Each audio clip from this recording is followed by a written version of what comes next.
go ahead. Welcome everyone to another Tuesday's Kelvin's Keys to Success. We're already now at the beginning of September. This is the final quarter of 2024. I can't believe how quickly everything is really just passed, especially with my newborn. But happy to see many of you guys in today's class.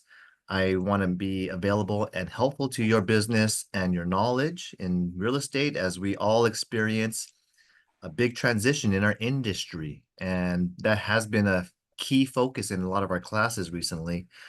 I wanted to talk about the RPA. And I did hear from Robin. She wanted to know a little bit about the assignment and what it means.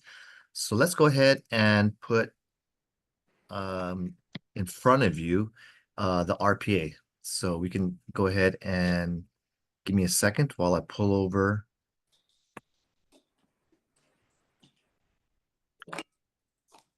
So if you got my class a couple of weeks ago, I had the class, I'm going to use this one as an example. And we're focused in this materials I emailed everybody. It was an example of what a purchase contract should look like, and obviously make some tweaks to it to your own situations with your buyers. The purchase contract is in front of me. Do you guys see this agency disclosure form? Yes. Okay, great. So obviously this new bundle has now a bunch of forms. This example I gave you, we have 43 pages of stuff to cover. And I covered this in my last class 2 weeks ago. But I do want to go over your questions now that you've had an opportunity to review it, read it, understand it, and now complain to me how annoying and how much different it is. This hasn't changed too much. In this example, we put $1 million purchase price of a house. Okay. Now, Robin had a question. Well, I have buyer name 1 and buyer name 2. Kelvin, what if I wish to assign this contract? And an assignment, by definition, is changing the parties, in this case, the buyers, from 2 names to 3 names. It could be 2 name to 1 name. It could be 2 names into an entity, like an LLC, partnership, or corporation. But in any case, the most common scenario is you're going to go through a financing. The lender is going to say maybe your income doesn't qualify. Can you add a co-buyer or a guarantor to the loan? Sometimes you might have to add a family member. So assuming that's your case, Robin, you do have an assignment period, and the seller should not necessarily deny your request. But if you notice here on page 2 of this contract, we have a 17-day default request for assignments where the buyers may, depending on their circumstances, their accountant or their attorney, or maybe they're just their lenders asking for additional co-buyer, you have the ability within 17 days to supply and share who you will be assigning this contract to. It is very often done with investors. It's a lot of flippers will assign this property mid escrow, and also with regular normal home buyers or families. They may wish to add a spouse in or remove a spouse because their income might not be helping the financials. There's many circumstances why a person would assign it. And the answer to your question is a seller cannot unreasonably deny your assignment request as long as you do it within your contracted period of time and that you're not making substantial income from this assignment. Okay. So if you meet those conditions, the seller should grant you approval of your assignment. So when you go into this paragraph, notice how it gives you and how you read this. The assignment portion, let me go back to here, is discussed in paragraph 8B, right? So if I go to 8B of the purchase contract, I can go into, I'm sorry, not 8B, 23, paragraph 23 is where it discusses assignments. So if I just jump to paragraph 23, in your case, Robin, you would just understand and read through with your client that, hey, buyer, we're writing an offer on your property, and you have the right to assign it any or all of your interest in this to like a trust or to an entity that you have, or you should go ahead and or a family member. Okay. So if you're going to assign any or all parts when you're adding another party, then you have to get the consent of the seller, written consent. Okay. So the seller has to recognize who they're selling it to. It's kind of obvious because they're going to be a grantee prepared selling it to A and B or A, B, and C names. So it has to be a legal document, and you would supply a form called AOAA, Assignment of Agreement Addendum. So prior to any assignment, buyer shall disclose the names of the signees and whether or not there's any monetary consideration being transferred for that assignment. If it's a normal assignment with family members, usually there's no consideration involved. But in certain circumstances, there are investors who are flippers, and they already tell you up front that they're flippers, and they may reserve the right to assign it to another party, and they'll sell that contract in escrow. That's allowed as long as the seller agrees to it, because the contract does not change. The seller is going to get their contracted price that they agreed to already. And who cares if it's A, B, C company buying it or three different individuals who are buying it? The contract still remains the same. The terms and the conditions remain the same. Therefore, what difference does it make to a seller? The only thing is if there's substantial consideration being sold during this, where the sellers may sometimes have some argument or a dispute towards it. But if you read here, consent shall not be unreasonably withheld by the seller if you're, especially if you're doing it just to your own trust, or you're doing it to your own entity or a family member. Okay. So you would just use this form AOAA, fill it out, that you're transferring it from like one name to two names. Oh, and that's very simple how to do it. Just make sure you're doing it within the first 17 days by default if you let this blank. Sometimes if I'm a listing agent and I know it's a flipper and I know it's an investor, or I know they're going to do an assignment, I may ask them in a counter offer to revise and amend paragraph K to be reduced down to maybe 7 or 10 days after acceptance. No assignments shall be granted or honored by seller after the 10th day. So that's allowed too. This is a term to your purchase contract. This is a term that's counterable. Any questions on that, Robin, or anyone else? No, but thank you for explaining that. And I asked the individual, did you read the RPA and read the specifics? Because they said they're having a nightmare experience with this. And I said, well, somebody didn't do their research because it's specific and easy to understand. So somebody didn't do their job correctly. And it's not turning out good for them. Well, are they the buyer or the seller? The seller had said that the buyer had assigned somebody else, and now they're dealing with a third buyer. And I said, well, the seller's got to give you the right to do that. So something wasn't communicated properly. Yeah. Well, I mean, that's why there's a difference between just an agent Yeah, and there's professionals. And maybe they're exactly. just dealing with a normal agent who may not be communicating everything properly, or lied, Yeah, or just threw it in front of them and sign, sign, sign, sign. Or maybe that's the what I seller didn't think. read everything either. Yeah. Okay. So there's always fingers to blame, but at the same time, there is a contractual language that it has to be granted by the seller as long as it's not, That's they right. cannot unreasonably withhold that assignment request. If they did it, they can withhold it if they submit it on the 20th day. Then they can say, no, I'm not going to assign it to anybody. That's not a contract. You're out of the contractual terms. Okay. Okay. Thank you for explaining that. Appreciate it. Okay. No problem.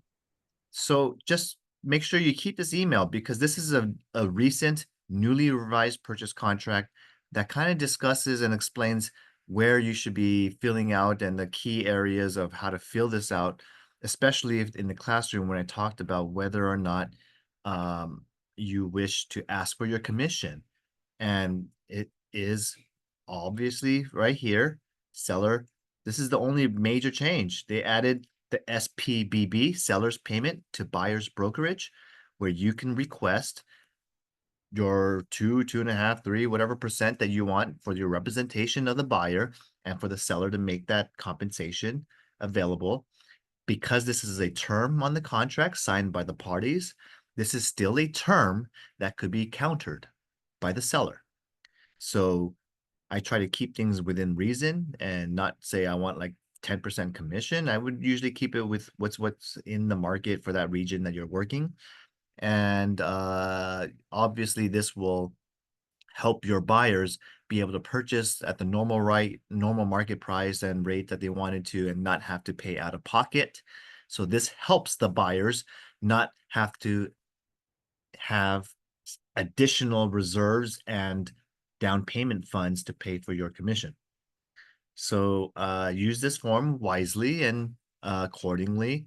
But in the same instance, if I'm a very wealthy person and a buyer, and I'm buying this for my long-term hold for my primary residence, and let's just say it's $1 million home and there's a 20,000 commission on the line, I don't mind paying a price of 980,000 and paying my own agent the 20,000 commission or $25,000 commission on my own closing costs for the purposes of me holding this 10 years or 20 years or for a very long time is my intention, because I'd rather have my reassessed property tax value at 980,000 as opposed to full price 1 million. 980,000 compounded for the next 20 years will save me a lot of money in property taxes. Not, but if it's only a 1 year hold, it's not going to make a major difference. So the goals are different and the goals are important to the buyer. And obviously, if I had the reserves in my finances to pay my own buyer's broker, I would prefer to pay my own brokerage and not have that extra commission added to the property value. Hope that makes sense to you. Now that I'm on this purchase contract, I'd like to see if there's any questions you guys may have on filling this out and or suggestions or for improvement or your learning. Any of you guys have any questions? Then obviously chime in and interrupt me anytime you think of something, because I want this to be collaborative and valuable to you. So if you have anything on your mind, I'd be happy to entertain that question and answer it. What I wanted to maybe cover today is to look at the market trends. And as an economist, I think it's important to follow the market and your neighborhoods. And I'm personally am noticing some different things. Okay. So I create myself a hot sheet of the entire San Gabriel Valley 626 region for a normal buyer. Let me see what my criteria is on this one real quick. I think this is only new properties. Let me go back to my other one.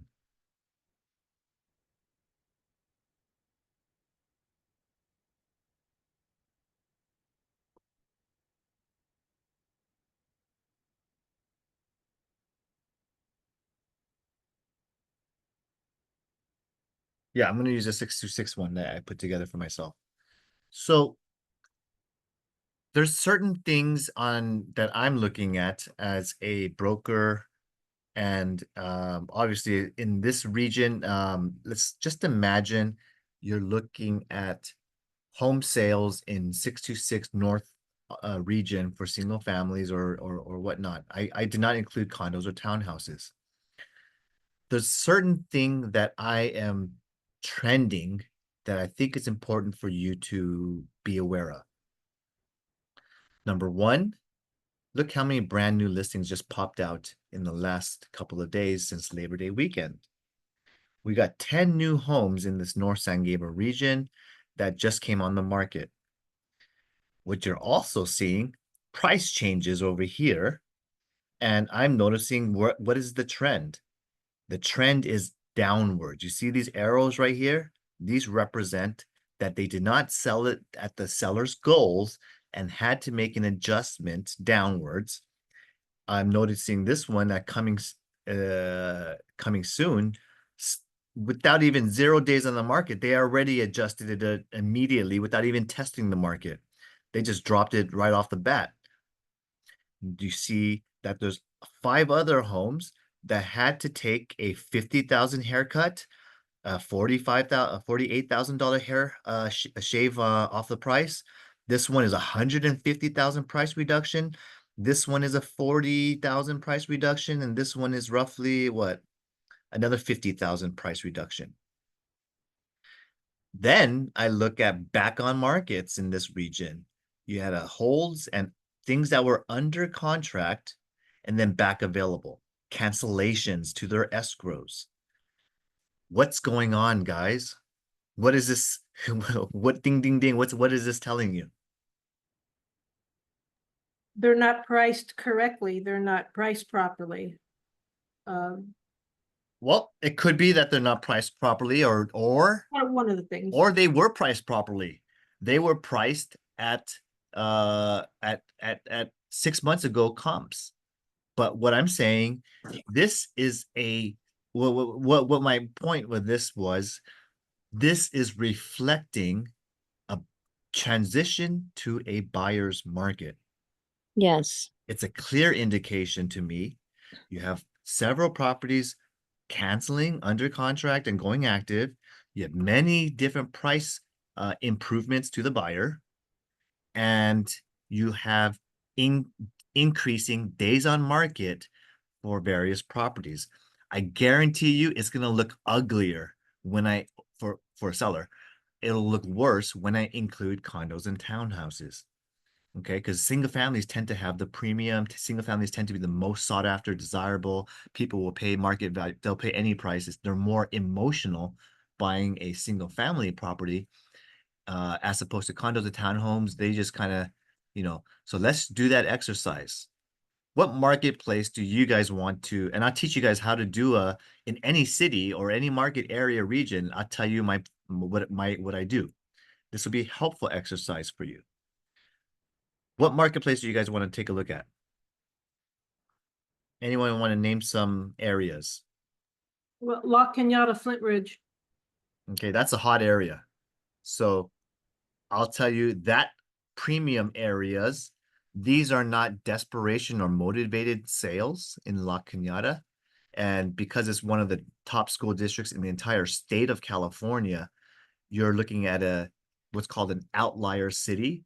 And so I won't have the same experiences that you see here in the 626 as opposed to La Cañada. But happy to entertain this and do it for fun to take a look at their inventory. Now, based on days on market, I'll go reverse order again, like so it's comfortable. We have 25 homes for sale in La Cañada. Okay. Now, let me go back into here and I want to write in let's do 100 and minus.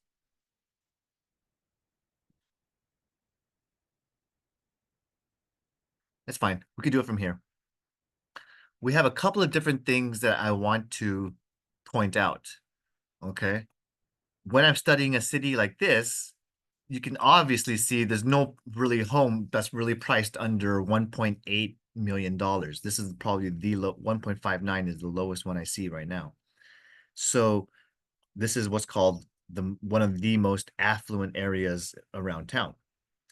And in terms of looking at days on market, what I'm seeing is a supporting evidence that is, for example, many homes remaining on the market longer than a month. Only 6 of these are considered kind of relatively new, less than 30 days old. You have numbers 8 through 25 are homes that have been sitting on the market. Okay. Then I look at the arrows, and this is a clear indication that all of them, not all of them, 75% of these sitting beyond 30 days made a price reduction in order to hopefully get a buyer. And to this day today, they have not gotten any activity. Everyone can obviously easily just say, oh, it's because the rates are so high. Okay. Well, that's true. The last 2 years since has been very high interest rates, 7%, 6.5% and up. And so, yes, that is a big reason where many properties cannot sell because the buyers just can't afford those payments. Imagine if you're putting, 40% down, you still have to have a loan amount of a jumbo loan amount of 2 million plus. And paying 7%, 6.5% interest rate is pretty scary if I'm a buyer. Okay. But if I'm shopping in this $3 million area, I probably do have a lot more in my bank account slash I have pretty strong income. So some people um, do have the means or where they have what's called price is not an object. Let's take a look at and add the one field called closed sales in the last 6 months. Okay. Now, showing you this information now, let's just change it to solds because now we already have an indication of what's coming soon and active. We have 100 sales in the last 6 months. Okay. Now, the interesting thing is what has sold. Okay. Well, sorting it by date is one of the best and easiest ways. So, most recently, I do see it's a mixed bag. You see several of these homes with the up arrows sold over asking, and half of them sold under asking price. Okay. Now I kind of want to look at how long did it take to sell? And so, these are just quick indications. Really, nothing, only 6 of these were sold took them 4 months or around 4 months or longer. Everything else sold within the first 40 days, 48 days. That's a good chunk of them were sold that quickly. So that, and they sold over asking. So this is a outlier, like I said from the beginning, that these properties all sold over asking because the trend was still very strong for sellers, in which one, schools was very important.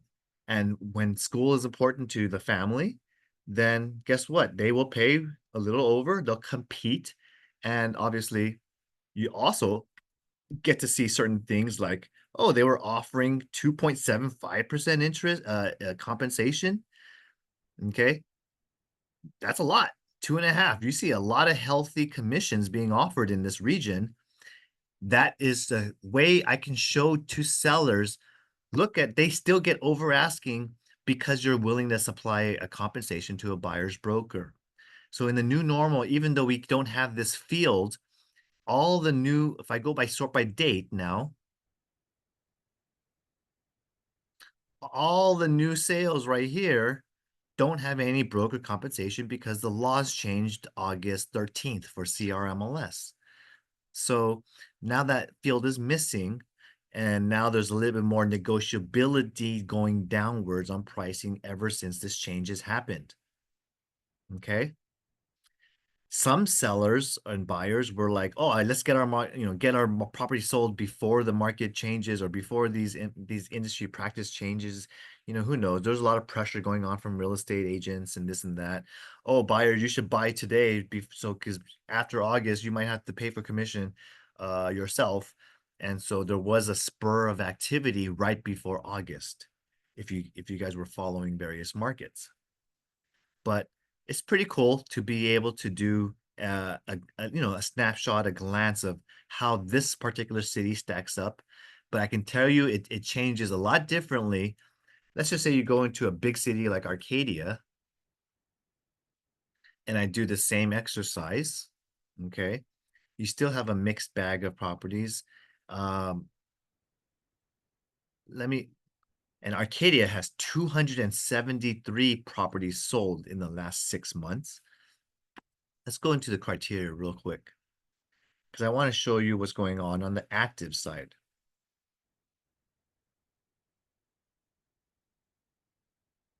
So on this avenue of things, you look at my screen, you can see there is some new listings coming out.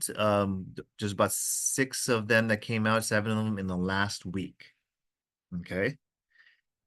Then I look at what's been happening, and there's a lot of what's called days on market climbing. When you're approaching 17 days and longer, 25 days and this and that, a month, not much price changes have happened. Okay. Of these arrows, sure, some of them did, but not so substantial. So this tells me that Arcadia itself as a city, sellers are able to hold their properties. They're trying to fight and justify for their value. They're not budging. And maybe it's because it's either an agent that is too afraid to ask for a price reduction, because it's about 30%, 1 out of 3 have been successfully able to improve their price. 2 out of 3 properties are just listening to the seller and sticking with their guns of their original price value. These are all things that are what's called communicatable in a manner that is presentable. So if you want to explain things in detail like I'm doing today, if I were to consult a seller where I'm at the 21-day mark and I'm saying, seller, in my own mind, I'm thinking I need to do a price improvement because it's not moving. I'm starting to see 0 showings for the last 5 days. It's slow, there's no activity. And we are approaching the very slow season of fall and winter, where we start October and September. This month starts to become little to very few activity in the what's called the buyer's market has already ended. The summer school, the exploration to move, the motivation has kind of dwindled away. So there's not a lot of motivation at this period. This is more like a slow season right now.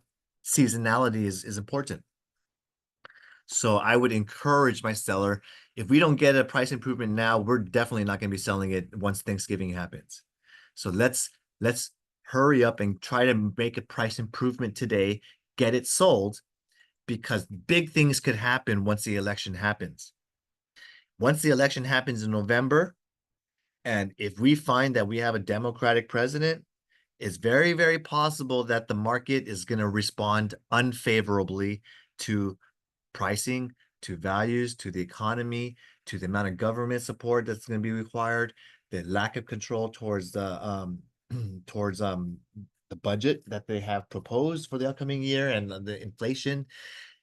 So I can tell you if that happens, stock market will all crash or decrease if the election does not happen that way.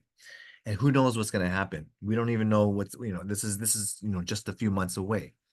But the stock market tends to price in um activities, and if people's stock market falls 10%, 15%, then they also will have less buying power when they want to buy a property. They'll have less down payment, they'll have a little bit less income.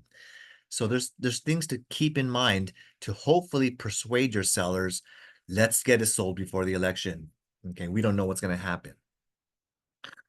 Now, other talking points to your sellers is the tough reality that, would you rather me just keep on being a yes man and just keep on telling you what you want to hear? Like, oh, we got a lot of showings, even though I'm lying through my teeth? Or would you rather me be blatantly telling you the honest truth and saying, I have 0 showings in the last 10 days. All the buyers that I've followed up on and the agents have told me that it's overpriced, or they told me that they can't afford it, or they're telling me that there's X, Y, and Z problems with the property, and therefore they're not writing an offer. If I give those feedback to the seller, do you want me to tell you the truth, seller, or do you want me to just keep you hoping and praying that you're going to get your asking price? What do you want me to be, seller? Do you want me to be truthful, or do you want me to just keep on sticking firm because if your property is vacant, it's costing you money every single day, especially if it's $1 million home like Arcadia has. This is probably to the tune of $6,000 a month plus, especially if you're factoring in property tax and insurance. Do you mind losing $6,000 a month? Or would you rather and risk not selling it and still only have to do a price reduction 4 months from now? Or would you rather just take the hit now? Let's drop it $50,000 and let's hope and save that and hopefully get it sold right away. What do you want to do, seller? This is your home. I'm here to still fight for your value and try my best, but the market is not responding well right now. So that's how I would open my conversation with the seller and try to hopefully persuade them to do the smart thing, which is price their property to drive activity. But again, some sellers are very stubborn and do not want to, or they're going to think in their own mind, my agent is not doing enough. My agent is not strong enough. They're going to keep on doubting you and thinking their value is overvalued because they put in $30,000 this last year in home improvements. So they go, I got to get that money back. So at the end of the day, buyers are shoppers and comparative shoppers. So if I were to keep my seller to be on the same page as me, I would weekly send them all the new listings and comparables and let them see how we are priced in relation to the other comparables that are active nearby. So is it extra homework to do? Yes. Is it, hard to do a CMA? No. If you do your hot search and you do your searches and you know how to use your tools of the MLS properly, I can do a CMA in 3 to 4 minutes. So it's not a lot of work for me, especially it's not like you have 20 listings on your plate. You probably only have 1 to 3 listings at most at a given time. You can manage to do these weekly for each of your listings if you want to be a top listing agent and build that relationship where your seller trusts this not you that's failing the property, and that is the market responding to what's sold and what sits on the market and what's not. So what's one way I can do this? Well, one way is to do how I exactly explained it to you now. Seller, we're trying to sell a home in which there are 122 homes available in Arcadia. Okay. So there's a lot of listings inventory. Oh, but mine's a single family. Why are you including condos and townhouses? Great. I'll tell the seller, yeah, let me redo my search as a single family only. Okay, there's 83 competitive listings in Arcadia at the same time, seller, and we're at the 30-day mark right now. What I think we do need a price reduction if you have a goal of selling it soon. It's not me. Let me explain to you why. Now, what I would do in that situation is I would go over to my what's called homepage. Then I'll go ahead and slide into my area called Info Sparks. And then I tell my seller, let's do an exercise, seller. We're doing a residential property, single family, right? Okay, let's take a look at 91007. That's your zip code, seller. And just for kicks and giggles, let's go ahead and look at 9106 as well, just so you have a comparative mindset. And I also want, because you tell me Arcadia schools, it's so important. Everyone wants it. Yes, I do know that. So let's go ahead and add Arcadia Unified as a search filter. And I'm showing you a technique I use to what's called I'm just the reporter. Don't blame me as the agent. Blame this is the market speaking to you now, seller. So let's take a look at your properties in which this InfoSparks is now going to give me 91007, 91006 zip codes and Arcadia Unified. And I'm going to go ahead and talk about single family homes. Okay. I'm going to go ahead and specify properties that are similar to the owner. So let's just imagine that this square footage was somewhere in the range of 2,000 to 3,000 square feet. It's a nice, maybe a 4-bedroom house, which is very nice. And what I want to do with this situation is give a seller some kind of what's called indication of market trends. And so all of these graphs that I can show you are going to be printable and shareable by a link. Okay. You can go back 3 years trends and you can go back 5 year trends. So I'll keep it at 3 years. And then I want to show the seller a couple of different things. The first thing I'm going to say is let's look at new listing inventory seller. Okay. We started our listing back in May of 2024, 3 months ago, 4 months ago, seller, right? And you know what happened since May? Okay. Well, your property, you can see here in Arcadia Unified, we have, we have what's called, in terms of new listings, it's slowing, for Arcadia Unified, it's slowing a little downtrend. Okay. I was hoping it was going to show an uptrend of listings. Only in 91006 is there an uptrend, okay, of more new listings. But the key area here, let's talk about active listings, because new listings is only one metric. Active listings is the number of active homes competing against you right now. And this is the most applicable situation in which back in May, we were trying to fight for your full price value. And ever since then, there has been an uptrend in listings. Okay. The blue line is still higher now than it was in May. And this green line is still higher. All of these are showing that there's more competition than when we first came on the market. When there's more competition, that has a downward impact to pricing. So that's my first point with the seller. Okay. So I have arguments here on inventory. Let's see how much properties went pending since May. You can see there's a downtrend in numbers of properties going into pending. What is that telling me? It's specifically clearly telling me there are less buyers and shopping around in this marketplace today. It's a clear downward signal that the buyers just are fed up with the overinflated pricing and the high interest rates that they would have to pay. So they're just basically exited the market and there's less buyers around in this certain slow season right now, September of 2024. You don't believe me on pending sales? Because that's a clear indication 30 days away of how many properties are going to close. So when I go to close sales, I also see a clear downward trend from April and May, downwards of number of properties going into sale status, sold successfully. Okay.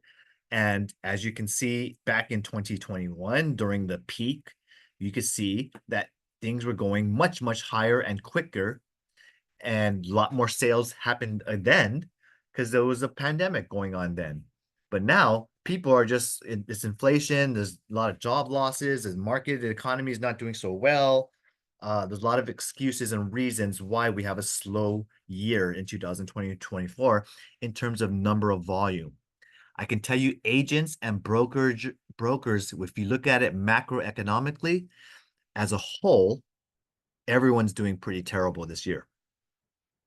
Okay. But anyway, you look at the total closed sides, much, much less than it was just 4 months ago. Number of closed, this is a clear downward trend. You can use these month-to-month statistics to show you what it means. And closed volume also reflects a downward trend. Okay, when you look, especially in Arcadia Unified, it's down 8.7% from the month prior in terms of the number of properties sold. 28 million dollars worth of properties sold in Arcadia Unified from the last month. Now, this field right here, I love showing days on market. In a seller's market, days on market is very slow. You can see here the pandemic, everything here was very slow days on market, in which everything sold in the first 2 weeks.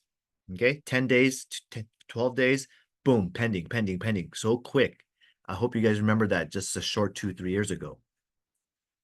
Now Right since 2024, you are starting to see a little upward trend of what's called rising days on market. And um, I don't look at the median. I'm sorry. Let's look at average. Average is a little bit more clear to me. Average days on market, it just shows me a little bit slower where it's in, especially in 91006, there's 44% longer days on market. Now, price per square foot is a great way to measure where you stack up against the homes that have sold. And that is where I can usually have a great discussion with the owner on where we stand for a single family in the same region and the same zip code. I can already tell you that 91006 tends to be a little bit more valuable because it's selling for an 813 a square foot. That's pretty strong. Okay. But these counts aren't very applicable because these are based on what, 3 home sales or 4 or 5 home sales in the month of the single families that are 2,000 to 3,000 square feet. 91007 is commanding roughly 760 a square foot.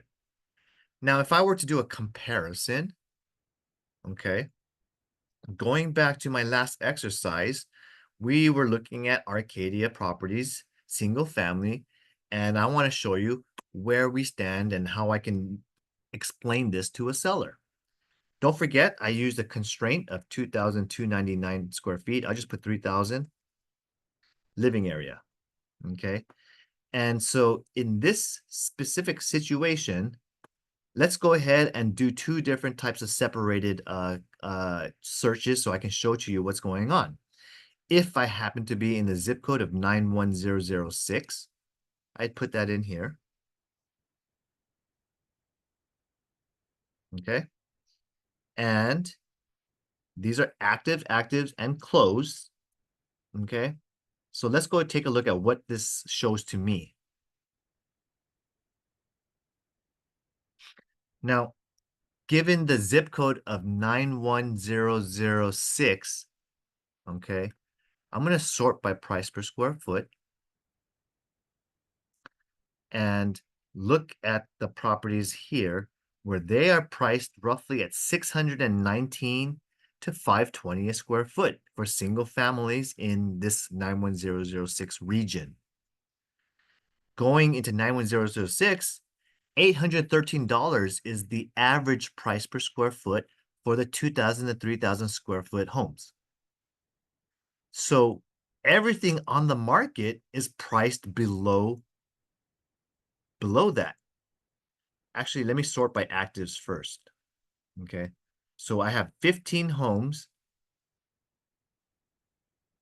and 4 of these homes here are 800 and above only. These are very new, very remodeled and probably high end or better best location properties premiums if they're trying to ask for 8, 900, 1,300 per square foot. Okay. There's a reason why these are sitting on the market for longer than like 25 days, 117. So they're not sold. The market does not want to pay 800 plus a square foot for these homes at this year today. Maybe if the rates drop 12 months from now and the rates drop from 7% to 5%, maybe they could sell. But I guarantee you, these listing agents don't have a 2-year listing agreement. So all these listing agreements, a seller, listing agents are trying to get it sold this 6 months. They're not trying to do open houses every weekend for the next 2 years. So if you have a goal of selling it in the next 6 months, we should probably price it like the rest of these homes under 800 a square foot. Now, if I exclude the actives and I focus only on the solds, starting at number 16 and down, okay, so given all this data, let's go ahead and sort by price per square foot again. And the solds, let me remove actives.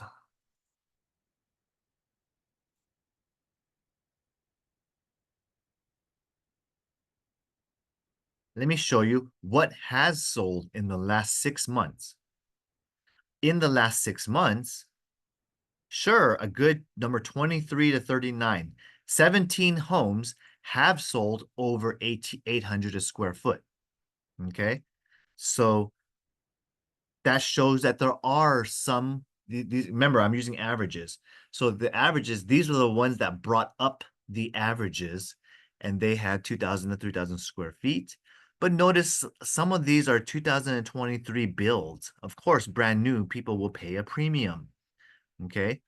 But the vast majority that are under 800 a square foot, many of these sellers had to sell it uh, at discount bargain prices, 600 something a square foot, 726 right here. So more than 2/3 of them had to sell below that average. Does that make sense to you? And still relatively not high days on market. Most of them just sold all the maximum really just 49 days, and most of them sold in 2 weeks. Okay. So that's just something to keep in mind as how I would explain the seller if I was in that 91006 region. And a lot of the ones that did have to sell did have to drop their price. Okay. So if I look at, for example, 1.968 on 8th Avenue, they originally were asking 2.1 million. Okay. Yes, if you drop your property, $140,000, yeah, that did do enough to go ahead and they accepted whatever they could get. And this was probably the best offer at that time.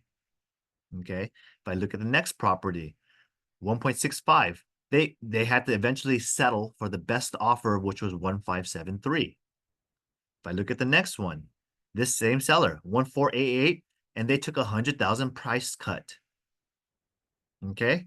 So there are sellers out there that are reasonable that will go ahead and sell it. This one actually got it way over asking by 25,000, $35,000. Okay, but it still took them a month. But good job to this agent. They got above their original asking price. Great job. This one, but the clear trend is most of them, 2/3 of them have to reduce their price. This is 150,000 price reduction. Okay. So um the market is not stupid, is what I want to communicate to you guys. You can't just listen to a seller, obviously, and just say, "Oh, I think there will be someone who will love it. They'll pay me 900 a square foot because I replaced the bathroom and the flooring." You know, buyers are very sophisticated nowadays. They can see what you've improved. They can see the amount of quality of materials that you put inside those homes.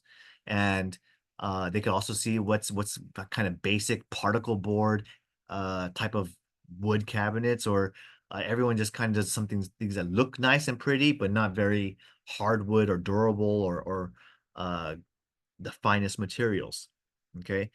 Then they probably did not even pay and pull permits for all the improvements that they made. Okay. But you can see the clear trend. Many of these sellers had to take $100,000 price difference, and they, in their own mind, you know, they're okay with it. They sold it. They accepted the offer. Okay, so um, I just encourage you that if you have something that's sitting longer than 3 weeks on the market, this is how you can have a consultation that's to your sellers. I could do the same exercise if I wanted to for 91007 as well, or I can do it for any city. It did not matter. The methodology is the exact same as what I'm sharing to you right now. You just got to plug in the city that you're searching, and you can do these weekly market updates, or you can do monthly, or whatever it is you want to convince the client your story that you're trying to tell. Okay. Now, um, in terms of percent of original price, that's a very cool thing to look at, because in 91006, it is receiving about 100% on average Whatever they asked, that's what it sold for. But if you look at the entire region as a whole, Arcadia Unified, they're really only getting 98% of the asking price on average. Okay. And this trend line, as you see from the last 3 months, is slightly lower. It's a trend downwards. So what does that mean to you guys? This is now a buyer's market. Okay. It's turning into a buyer's market, maybe not in La Cañada, but it's a buyer's market in many other regions. If I take another city, and you could do this in many different regions, but let's just take other, let's just say a little bit less affluent areas. Let's do El Monte, California. Let's do Baldwin Park. And for kicks and giggles, let's just go ahead and do Rosemead, because Rosemead still is very attractive, but I'll just do it anyways, because those are all just surrounding south of the 10. Now, even then, they're still only getting 96, 98% of their asking price.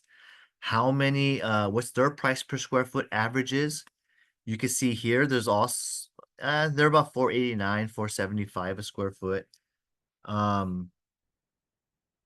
Is it keeping single families on here? Let me see here.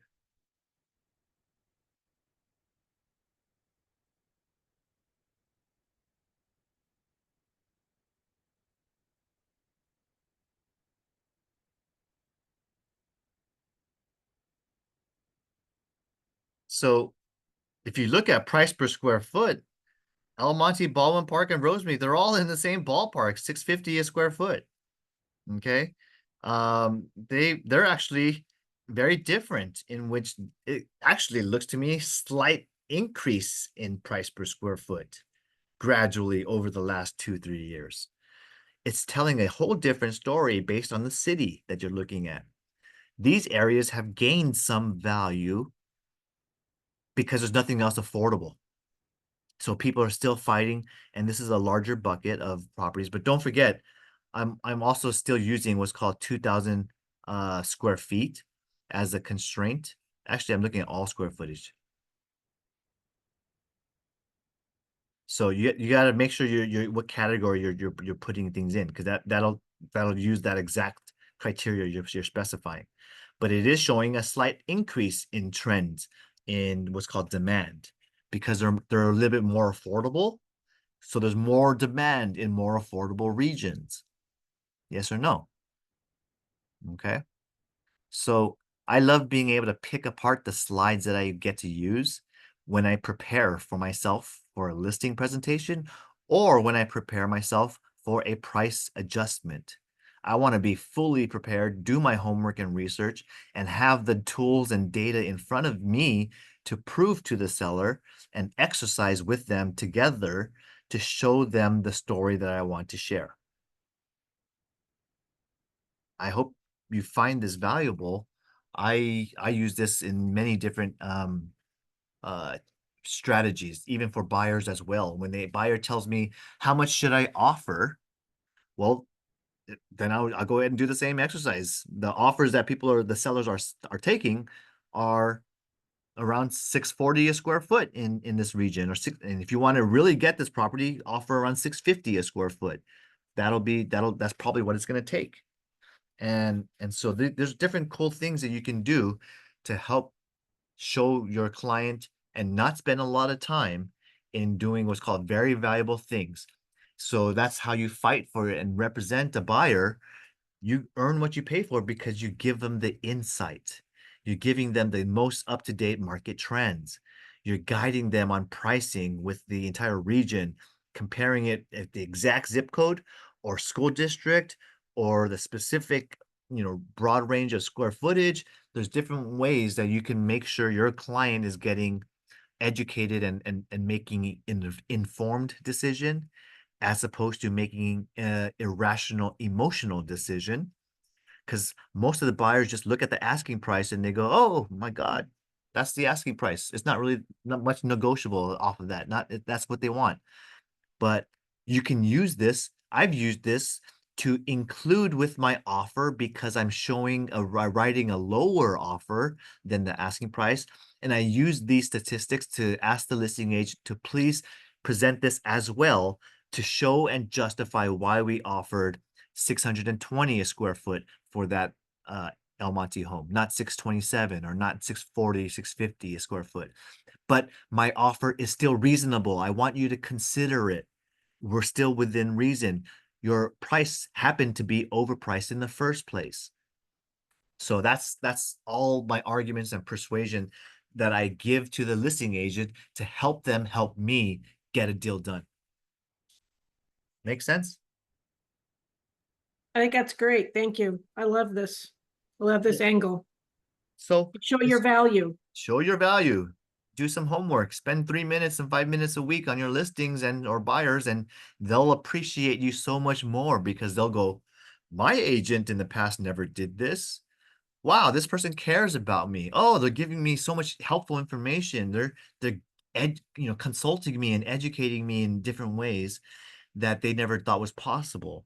And so that's if you want your 2.5% commission or you want to show your worth as a professional, you can go a little bit extra mile for your client. And I think that will keep your relationship healthy with your client. Let me see if there's any questions from you now. Anyone have any questions? We got a lot of you guys on. We got over 10 people on this class. That's awesome. Um, Other than that, I mean, that was what I wanted to communicate today. I wanted to show you the economic trends of the market right now that we have already transitioned to a buyer's slightly more like a 60-40 buyer's market. Because obviously there's still, the seller owns the property. They get to set the price and what they will accept. But I just clearly showed to you that many sellers, half of them, or maybe 40%, are taking 100,000 haircut. So don't be afraid to write that offer 100,000 below asking. Obviously, if for $1 million plus homes, but there's many sellers are too stubborn, but at least 40% of them are reasonable and they'll take the best that they can get. It doesn't hurt if you try. Um, before I conclude today, I just want to let you know there was one strategy and technique that I did. There was a property in Arcadia, a condominium that wrote an offer on, and my client obviously was a value buyer, and we wrote it off for 30,000 under the asking price, 35,000 under the asking price. And my client goes, "Is that going to offend the seller?" And I says, "Yeah, it will if it's the first 10 days on the market. I don't think they're going to get activity on this one." And I consulted my client. Let's hold off our offer and wait till 2 weekends pass of open houses, and then we'll send in an offer. Okay. Because sellers will have a different perspective of you depending when you submit your offer at the willingness of you taking a risk that someone else doesn't buy it before you. I took the risk. I told them, I really don't think this is going to sell at that asking price. I did my homework on the research and the value. But if you really love the property, we should write the offer today. But if you are open to my suggestion, let's hold our offer. I'll communicate them that we're interested and we're just kind of still shopping around right now and looking at a few more possibilities. And I kept an open line of communication with the listing agent. And then finally, after 10, 14 days, we submitted our offer after the 2 weekends passed. And I says, how many offers in activity at this point? And then he said, no, we don't have any offers. And then, so then that led me to, would your owner be willing to consider something slightly lower? We had something in mind and we're looking at 745,000. It was what I remember. And we submitted the offer. They countered us back at the midpoint of the 745 and their a goal of 788. And they countered us around 760, 765 or something like that. At the end of the day, I says, thank you for the counter offer. We do like it and appreciate it. We countered them back and we just raised our price like $5,000 more. And we said, this is really the top of our budget. And long story short, they came back to us and they said, we'll take your offer. Okay. And they were, some sellers are that desperate because the market did not give them anything. They had zero offers after, 33, 4 weeks. So you can play around with strategy techniques. We had to roll the dice that another buyer wouldn't send them an offer, which um, I had my own strategy, and I'll teach you my strategy. Okay. This agent happened to have what's called showing time as his methodology of listing the property.